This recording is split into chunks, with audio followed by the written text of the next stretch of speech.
save there. Martinez from 25 yards out, tries to curl. Negri trying to flick it through, and it comes to the back post, and it's a debut goal for Serhii Kripsov. Gets it off the post, Borgelin saved off the left, Borgelin again, and scored! Gives Miami the comfortable lead.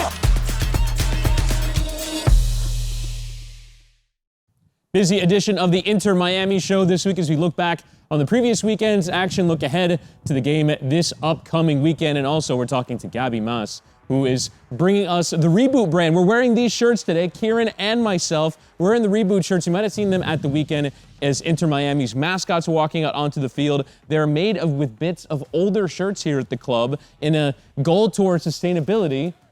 You put the old shirts together, make a cool pattern out of them, cool design, and all of a sudden, you got a brand new shirt. So really cool stuff. We'll talk to Gabby Mas about it later on here on the show. But Kieran, Inter Miami coming off a 3-2 defeat at the weekend against Chicago Fire. It certainly was an entertaining game for the neutral viewer, but unfortunately a down result for Miami. What ultimately did you make of the performance? Yeah, it's a shame because the boys worked so hard to get back into the game and showed so much character. There were a lot of signs of a good performance. I think it just came down to a little bit too much excitement to try and get back into the game, and they just left themselves a little bit exposed at the end. Well, it's not even, I mean, you got back into the game at 2-2, but then it's that extra push to try and get the win when maybe a point does you well, you break the losing streak, but you want to push, you want to get that winning goal. Absolutely, like you can't blame the boys for that. We've been there many times before and seen it in loads of games. You're at home, you're on your home turf, the crowd get behind you.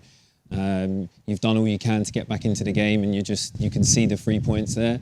So it's a learning curve, another learning curve. Ultimately, a 3-2 result on the night in front of a jam-packed DRV PNK Stadium. We're here today recording the show, and what a crowd it was on Saturday night. As we get into our full-time highlights from this one, as Inter Miami taking on Chicago Fire, trying to snap that road losing streak and beat a Chicago team that came into the game without a win, but some key players missing. Talk about Joseph Martinez, talk about Robert Taylor. So without Campana or Joseph up top, it's Nico Stefanelli who starts up front, but different players asked to step up a bit, and John Mota certainly took on that challenge, having a couple of strikes from long range. They had some lovely bits of play in the first half. I think they came out in the second half a lot stronger, but there was still good patterns of play in the first half. I think they just, again, got caught a little bit exposed at the back after, trying to get ahead and get 1-0 up. Yeah, try and get numbers forward as well. Chris Mueller scoring the opening goal, and then the second would come from a set piece. Ball awkwardly pinging through the penalty area. Headers go up, and then Terran eventually taking down. And to be fair, this is a decent strike. Yeah, another strange goal. There was a strange goal last week from a set piece as well. They'll want to look at that definitely, but I think that probably no one expected him to bring it down the way he did. This was a lovely finish though. Negri had a great game, I thought, a goal and an assist. But he took that one really well. It was a great first touch. And I like that he ended up using the outside of his left to curl it around the keeper. I thought it was a brilliant goal. Yeah, rather than taking with your weaker left back coming forward and having some joy. And then here would be Miami fully getting back into the game. Again, Negri involved, cross in, and Stefanelli just taking advantage with a free header. Yeah, beautiful cross. And really happy for Stefanelli as well to get off the mark. He's been trying to, poach and nick goals, and he's managed to finally get off the mark. Yeah, gets his first Inter Miami goal, but then the winner would come into second half stoppage time. Kai Kamara, the third all-time leading scorer in Major League Soccer, gets the winner for his record at 10th club that he's played for in Major League Soccer. In the end, Miami trying to press forward and trying to get that late chance. Bryce Duke at full extension on the back post, but in the end, the result goes the way of Chicago Fire as they beat Inter Miami by 3-2 on the night. But I want to further that discussion you mentioned, Kieran, in terms of the performance of Franco Negri on the night. That's your former position. What did you see in terms of the way that he played and what allowed him to excel on the day? Yeah, I just saw a lot of desire from his performance, really trying to get up and support the attack when he could. I think he's really passionate about the game. He wants the team to do well. He gives 100%. I thought it was an accomplished performance from him. One of the things, though, that was said about Franco Negri when he came in was he's not necessarily the player going forward. In Argentina, was asked to be a bit more conservative as a left back, but it seems like, from what we've seen so far, his attacking abilities are pretty unrivaled in Major League Soccer in terms of getting forward into good positions, helping with the press as well. And he's taken on that role of being a two-sided left back. Yeah, you need that from fullbacks these days, especially the system that the boys play. A lot of the wide players play quite narrow, and so it opens up the flanks. And I think he's feeling like he's invited to get up, and I think he's encouraged by the coaching staff to do that. But this was a lovely goal. When you say, though, taking with your left rather than your right, what's the thinking there in terms of going outside of the boot as opposed to with the instep of your right? Yeah, he's kind of like me. He's a very left-footed player, so he used the outside of his boot there to curl it around the keeper.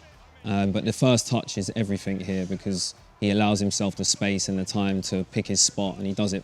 He executes it brilliantly. It's that first touch with intent as well, with the intent to strike, getting it onto the outside of the left boot. It's a good ball from John Mota as well. And then looking towards the second goal, turns provider, getting forward with kind of a moment out from a throw, a look to a slow down, then all of a sudden puts a great cross in, finding the shortest player in the Inter Miami team, Nico Stefanelli, and I think that just goes to how good the cross was. Yeah, they started to pick up a lot of momentum in the second half. Their play out from the back was brilliant at times, and the pressure was on.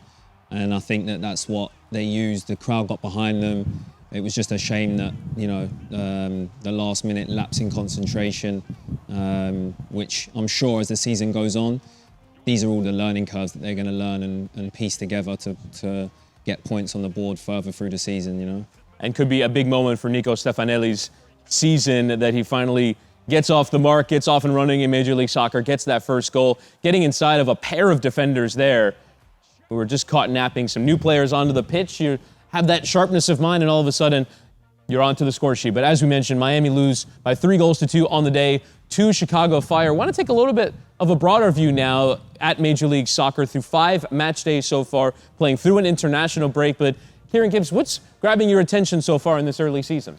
I think it's been an exciting season so far. There's been a lot of good goals. I enjoy watching the goals for sure. I think if I was to pick one story, I'd have to go with St. Louis and the new expansion team. I think they've had such a good start. 5 wins. 5 wins, the first time in history. Yeah, they're breaking a lot of records at the moment.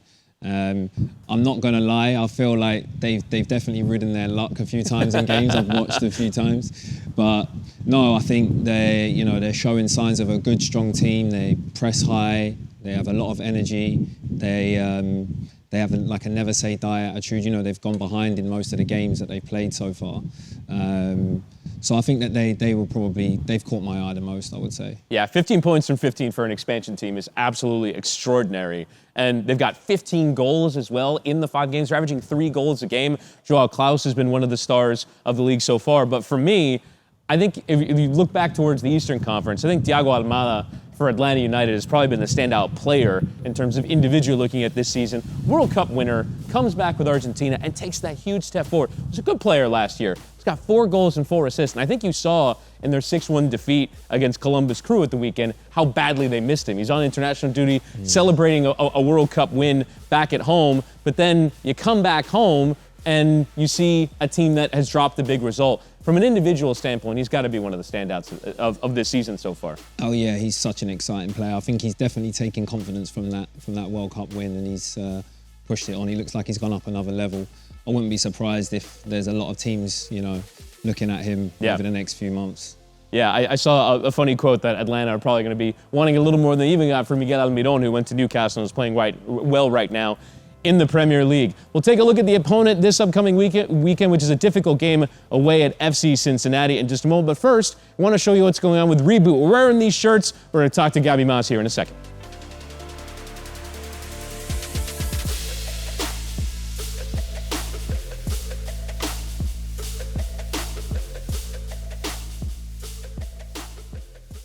So you see there in the warm-ups, Inter Miami players are coming out escorted by the mascots, and they're wearing these brand new shirts. They're called Reboot shirts. They're made with bits of previous Inter Miami jerseys in the past. So tell us about Reboot. Reboot is a sustainable football brand uniting clubs, athletes, and fans to eliminate equipment waste in the industry. And we do this by creating a model where we partner with clubs, we collect their worn-out equipment and wasted materials, and we transform them through upcycling and recycling methods. That's really great. So tell us about going forward. What services do you think Reboot is going to provide to professional clubs, and not even just in this sport, but in other sports? So we would be giving professional clubs the opportunity to not only do something amazing for the environment, but to leave an impact in their community and create unique pieces for their fans that they can be really proud of. Yeah, and I think the Inter Miami fans are really proud of this shirt. It looks absolutely amazing. So what's ultimately your end goal with this brand and with building out Reboot? So at Reboot, where others see waste, we see opportunity. So the idea is every club, every athlete, every fan, there's a piece of worn gear that leaves a trace. So we want to keep the story alive in these pieces and show not only the clubs, but the fans as well, that you can keep this equipment in play for longer. Yeah, and I think it's pretty clear, and it's also incredibly fashionable as well. I feel like, I don't know if I get to keep this after we're done recording the show, but I would like to, and I feel like I'm gonna wear it out all the time. Now, in the rollout of this, it was the under 12s here at Inter Miami that were the ones that were wearing it, and the mascots are walking it onto the field.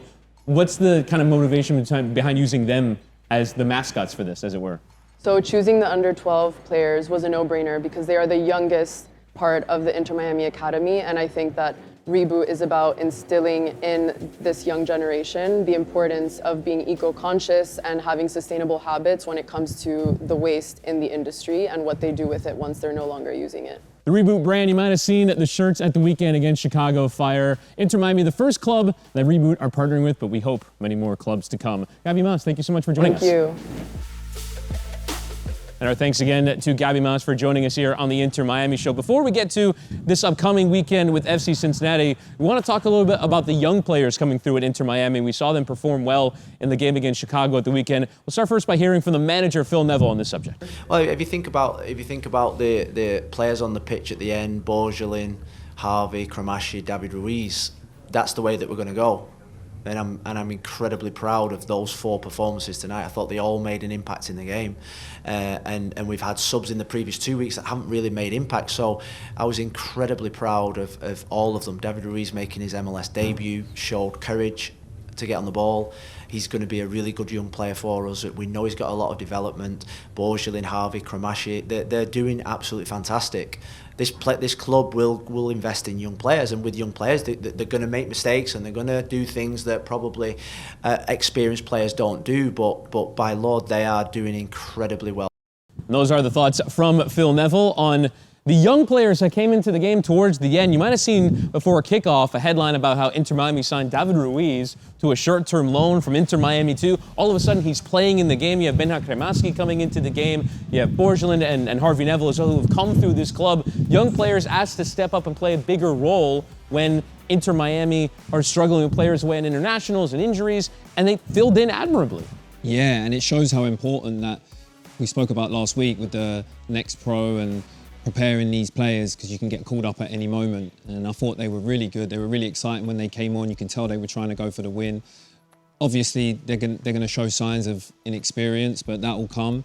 But the early signs are there for top players. And Phil talked about Ruiz's bravery on the ball. He came into the game and wasn't afraid to play distributor, have the game come through him, and that's a big level to step up into. So fair play to David Ruiz in his first appearance for Inter Miami. But now it's time to look ahead to the weekend. Inter Miami traveling to FC Cincinnati to take on a side that are unbeaten so far in this early run of the Major League Soccer season. And with that, let's get to 3 points. For 3 points, Kieran Gibbs brings us our keys to the game.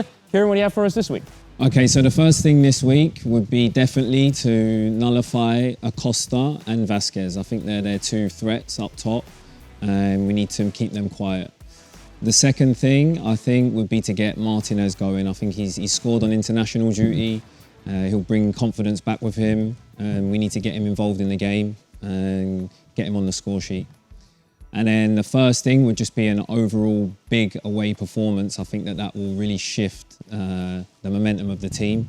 You know, after a few defeats, coming with a big away win always helps give the team a lot of confidence and a lot of belief. So we say a big away performance. The game is just naturally different when you're away from home. What's sort of important to making that happen against a difficult opposition that's yet to lose this season, that seems to have figured out who they are now in Major League Soccer?